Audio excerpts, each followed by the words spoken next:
నేను నల్లగా ఉన్నాను, నాకు ఆరోగ్యం బాలేదు, అందరి చేత ద్వేషింపబడుచున్నాను, అసహించబడుతున్నాను, నాతో మాట్లాడడానికి కూడా ఎవరు ఇష్టం చూపడడం లేదు, అందరూ తమ మాటలతో నన్ను బాధ పెడుతున్నారు అని ఆలోచిస్తున్నావా?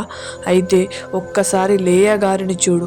అందవిహీనంగా ఉండి జబ్బు కండ్లు కలిగి ఉన్నందున తండ్రి తనను భారంగా భావించి యాకోబుకు మోసం చేసి వివాహం చేసెను.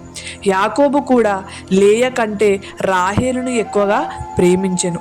కానీ లేయా అందరి చేత ద్వేషింపబడినప్పటికీ ఆమె ఓపిక, విశ్వాసాన్ని చూచిన దేవుడు ఆమె గర్భాన్ని తెరిచి 7 మంది సంతానాన్ని ఇచ్చి యాకోబుతో ఎక్కువ కాలం లేయానే జీవించేటట్టు ఆశీర్వదించాడు. అలాగే మనము కూడా ఓపిక, విశ్వాసం కలిగి ఉంటే దేవుని చేత ఆశీర్వాదం పొందుదుముగాక. ఆమేన్.